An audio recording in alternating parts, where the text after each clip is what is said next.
Hello, welcome to my talk today. My name is Joseph Mbele. I'm here at St. Olaf College in Northfield, Minnesota. I've been teaching here in the English department from 1991. From 1976, I was teaching at the University of Dar es Salaam in my country, Tanzania. I am a Tanzanian. I happen to be here in the United States teaching, but I'm a Tanzanian. Welcome to my talk and welcome to my channel. I have a YouTube channel and I deal with issues such as globalization, education, culture on a global scale, and I also focus on helping Africans and Americans navigate cultural differences. I'm a cultural consultant. That's what I do on the side. My principal activity is teaching. I teach literature from around the world. I teach folklore from around the world, and I really enjoy this work that I'm doing. I always wanted to be a teacher, so my dreams came true when I started teaching in 1976. Today, I would like to talk about a particular topic. As usual, I deal with topics and I give rather short presentations because I know a lot of people are in a hurry, and I wouldn't like to listen to a very, very long talk myself. So my talk today is this. Do African Americans speak for Africans? Do African Americans speak for Africans? I decided to talk about this based on my experience or my experiences here in the USA. When you have African Americans working in an institution, and then Africans come, or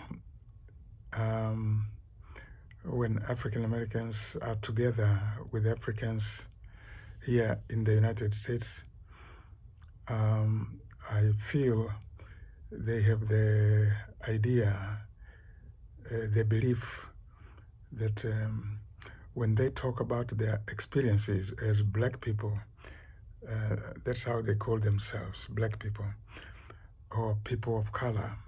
Those are names they use for themselves, labels that they use for themselves, black people or people of color. They believe that they know this country, they know the culture, the politics, especially around the issue of race.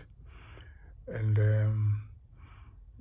because they know, they definitely think they can speak authoritatively about these issues. And not only that, but that Africans, because they are new or in this country, or they've just come not too long ago, they should just accept what African Americans say about what it is to be a black person in this country. They have it figured out. That's what they think. And I definitely believe they are very sincere in thinking that way, that there is something called the black experience in America, as they call this country, And so they can teach Africans what exactly is going on in this country, particularly in terms of racial relations, the behavior, the attitudes of whites, and things like that. It is quite interesting to observe all this, and especially if you are in a place as an African and you have gained your own experience and you came here with an African mindset, African sensibilities, African experiences, and then to be told, you know, this is what's happening and this is what's happening. In some ways, it is useful to be told those things because surely African Americans have better understanding of white Americans. They live in the same country, they share the same history, they've been together for 400 years or so. And so the collective experience of African Americans in a country that enslaved them, in a country where, you know, they struggled against slavery, they struggled to be free, you know, after slavery, they fought against racism and all these things, civil rights movements, and they are still not done, you know, with that struggle because the problems are still there. So all this means they definitely have a very deep, you know, understanding of this country and its racial dynamics. So when they meet, when they encounter Africans, they do feel, you know, Africans don't really know what's going on here. And to a large extent, they are right, to a large extent. Now, one can understand this desire on the part of African Americans to explain to the Africans, to teach the Africans what's going on, how to interpret what's going on, and so on and so on. The problem comes this way. Some Africans do have some experience with white people back in Africa. Even Africans who live in villages, remote villages, they are very likely to have come under the influence of some white person, maybe a missionary, a doctor, a volunteer, you know, some Peace Corps volunteer, for example, from the United States, some doctor from Switzerland, a teacher from England, some missionary from Germany, as was my case, growing up in southern Tanzania. So in that sense, Africans have had some experience with white people. And the whites came to Africa a very long time ago, about two centuries ago, almost 2 centuries ago. Those missionaries, those colonial officials, anthropologists, and so on. And as I say, nowadays, you know, in the last few decades at least, you have volunteers and tourists and people like that. Not too many, but some. So the Africans have those types of interactions, those types of experiences with white people. And so what happens is those experiences of the Africans in Africa tend to be positive. The experiences with white people tend to be positive. The white person is the missionary. The white person is the teacher in the village and very popular. The white person is the doctor in the village. Again, very popular, highly respected. The Africans look up to this person, and that's the only kind of white person they know. So when those Africans come to the USA, they have no real experience of the kind of whites that African Americans have in mind. The racists, for example. Yeah, I think African Americans are talking about those types of whites. So then they tell the Africans, we know the white people. We know the white people. And the Africans actually end up wondering why African Americans have this negative attitudes towards white people. It is a problem right there, a problem of misunderstandings.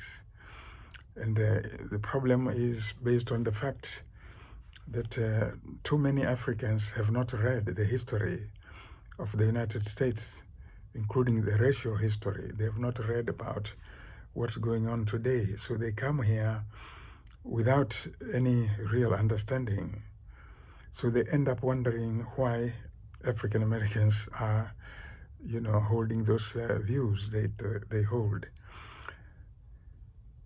On the side of the African Americans also, the problem is the same. They have not studied African history. They do not know Africa, and they don't know the experience of Africans and Europeans. I mean, Africans and white people in Africa. So the African Americans tend to look at the Africans as naive,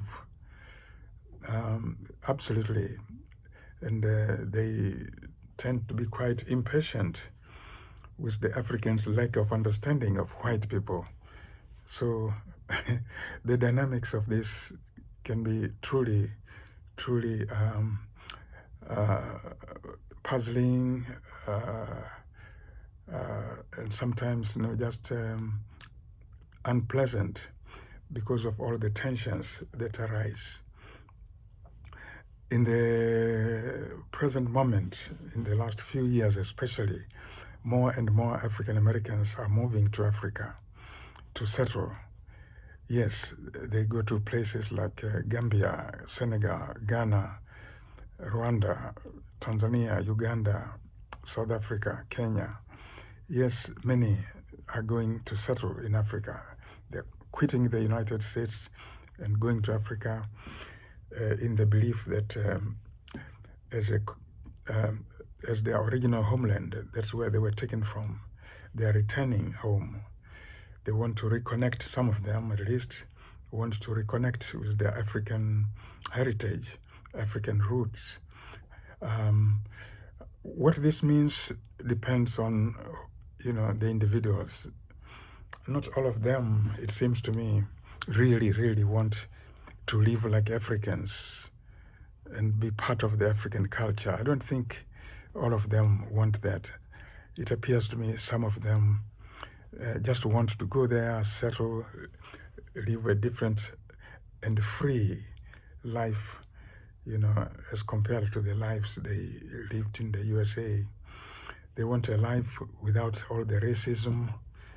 Yeah, they want the joy of being among black people and seeing, black authority figures everywhere. The police, the magistrate, the politician, the teacher, the doctor, they are all black. And so for a lot of African Americans, this is what they desire. So anyway, but one of the things that happens again, over there is this. They see some white people in Africa and they see how the Africans in Africa interact with those white people.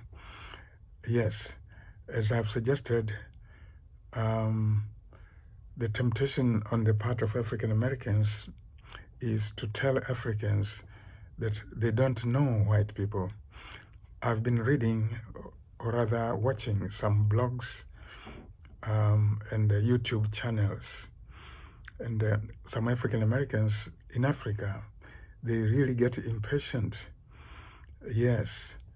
And they're telling the Africans, what's going on here? What's wrong with you? You don't know these whites. We know these whites.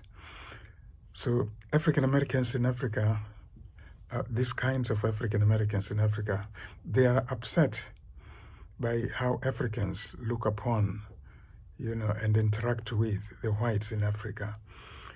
So it's a very interesting dynamic on the continent.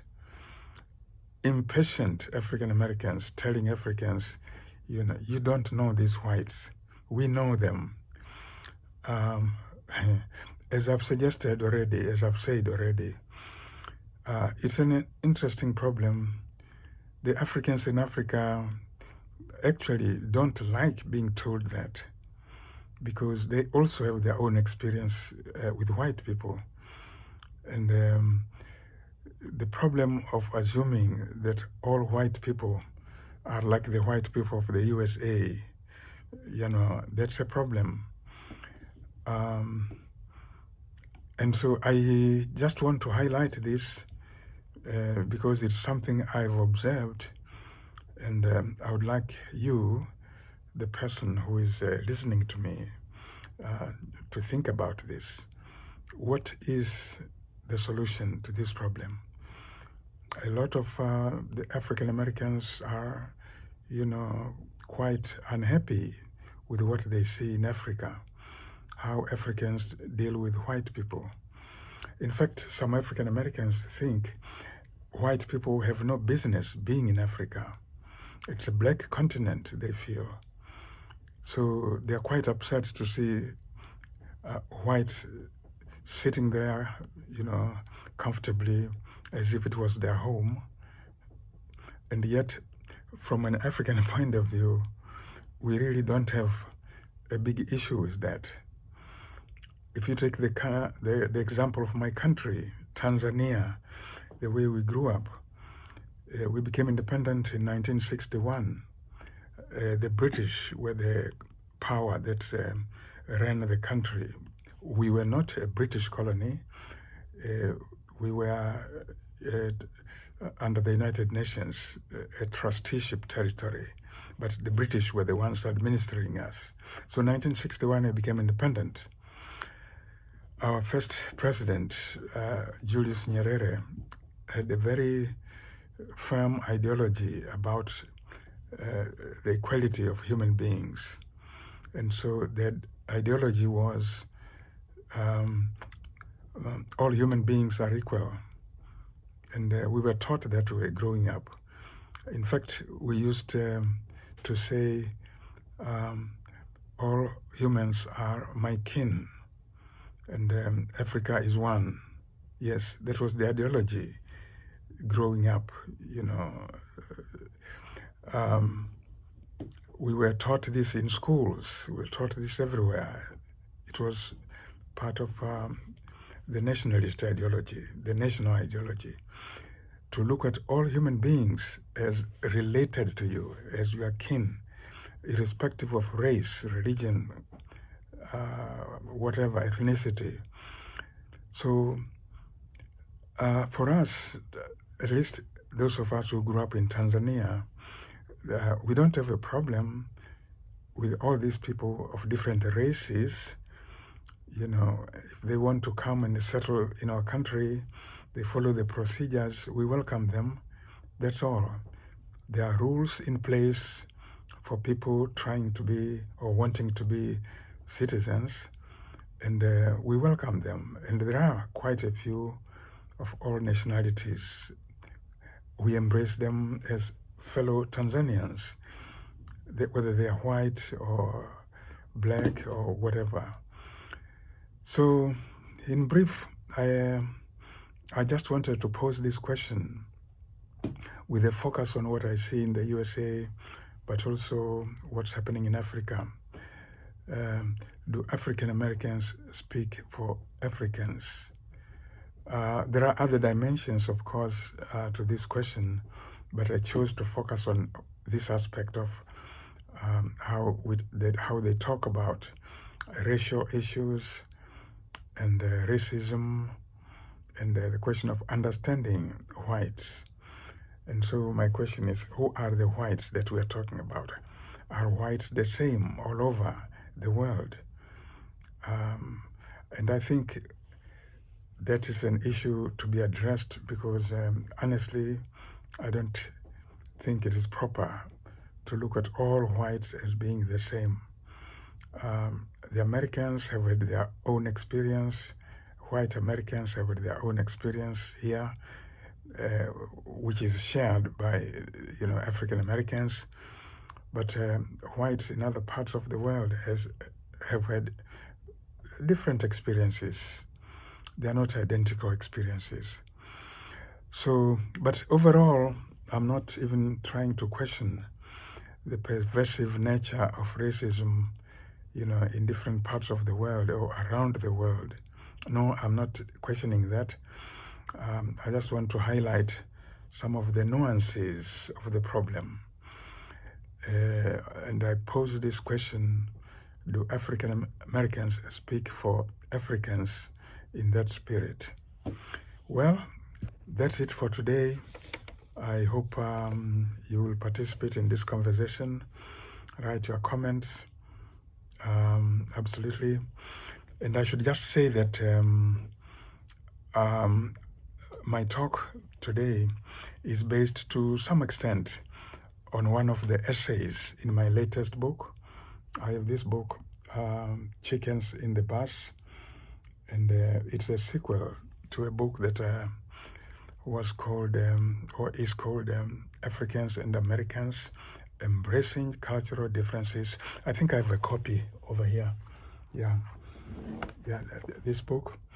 I raise some of these issues of differences between African Americans and Africans in here, but in this one, I have a whole chapter in which I address this issue.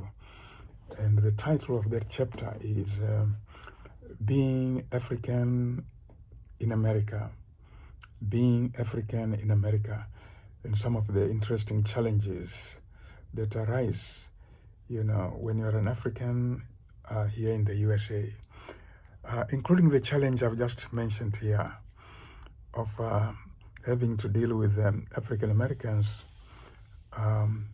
who assume that what they know about Americans, what they know about whites, is the one and only perspective that is valid.